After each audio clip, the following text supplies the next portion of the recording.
Hey there, welcome back to Miss Anita's Crafts. Today I want to paint a three-dimensional underwater sea turtle painting. I've got a 10 by 10 canvas. I have a flat brush, a scruffy brush, and a natural sponge. We'll be using these to get some really cool texture in the background. And as always, this painting is going to have a whole bunch of really cool layers, so let's go ahead and get started. At about the bottom third of the canvas, I'm doing a wiggly line. That's where my sand is going to be. Then I'll fill most of that in with this tan color. And while it is still wet, because I want to give it a little bit of a shadowy look, I'll take some of this darker brown and just brush that along the bottom and up the sides a bit, going back and forth with my brush until the paint just sort of runs out and blends together. That way, very soft strokes back and forth. Now I want some plants in the sand, so I'm going to use a little bit of pink and purple at the same time on my scruffy brush. I just dipped half and half, so I've got a little bit of pink on one side and a little bit of purple on the other. And because of the way this brush is shaped, it's really easy to get these cute little puffy plants by just tapping the paint onto the canvas wherever you want them to be. Now, of course, I have to have a little bit of greenery, so remember that little natural sponge we had? We're going to dip into some really dark green, and I'm sort of doing the outline of some scruffy green plants down here.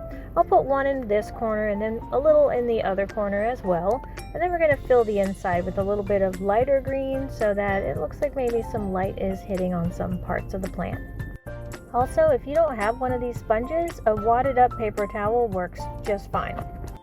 Now our canvas is totally dry, and I have a piece of black graphite and a sketch of a sea turtle. So I need to trace the sea turtle onto my canvas. We have the dark side of the graphite down on the canvas because that is the part that will actually rub off and transfer. You can use a pencil to do your transfer, but I like to use the back of a paintbrush. So we'll lay our paper down, sort of center the turtle right where we want him to be. And then we'll just trace over carefully all of the lines and get him transferred onto the canvas.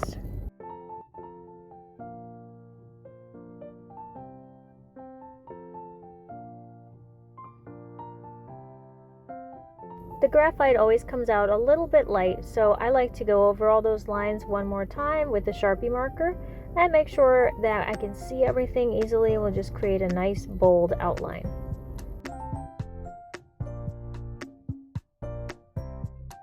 Now I'm going to show you a really fun technique that you can do with these neon paints. Neon paints are always very sheer no matter what brand you use because they are made with a clear base. A lot of acrylic paints are made with a white base, and it makes sense because in order for the fluorescent dyes to show up really brightly, they have to have clear so nothing is messing with the brightness of their finish. So I'm mixing a little bit of green and a little bit of blue from my neon paints to create sort of a teal color. And because they are going to be a little transparent, I'll be able to paint right over this entire design, the Sharpie, the sand, the plants at the bottom, and I'm going to give it a slightly blue tint, which is going to create this underwater look. It gives it the feel like you really are underwater looking at this scene. Once it's dry, I like to do another coat so it comes out a little bit bluer. And I also like to purposely angle my brush stroke so that it looks like these are beams of light coming down from somewhere on the surface. I want the turtle's body to be blue, so once your background is dry, you're just going to go around the entire turtle and fill him in with a nice royal blue.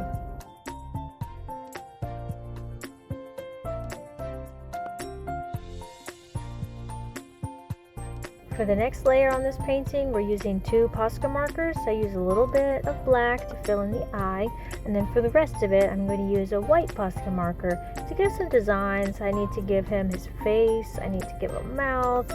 I like to outline the entire thing, and then we're also just going to do some little scales on the neck and the flippers, and a little bit around the edge of the shell.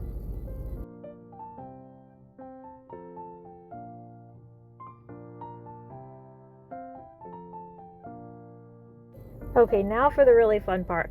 We're going to be using my favorite glue. This is tacky glue. It is great for gluing anything heavy. It is a really thick glue, and it takes about a day to dry if you put it on really thick, but it's great for holding heavy things. It's so thick you could tip the cup over, see it doesn't even drip out. It looks like Elmer's glue, but it's probably about 10 times the thickness. So we're going to put this on very generously all over the shell of our turtle. We know it's going to dry clear and shiny, so you can load it up, and all of this is going to be invisible when we're done with the next part. I like to spread it on really gently so I don't accidentally remove the glue. I just want to move it around. I don't want to take any off, and I don't want to spread it too thin either. I want to cover his shell in little gems and trinkets, so I've already picked out a whole bunch that I like. I like to start with the big items and just stick them right into that tacky glue.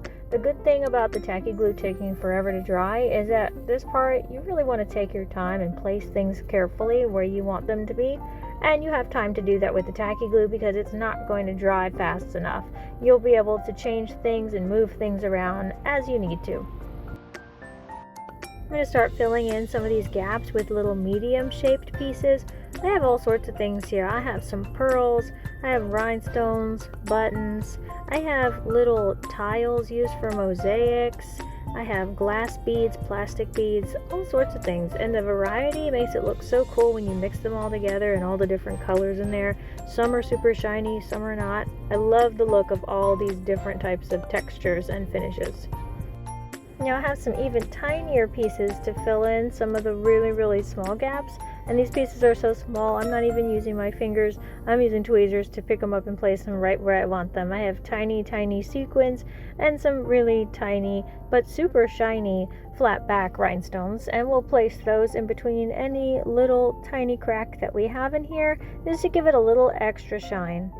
Now I told y'all this one had a lot of layers. We're going to do one more because we still have a little bit of glue showing, so why not fill in all the little cracks and gaps with a little bit of glitter, and then we'll set this thing aside to dry and check on it tomorrow.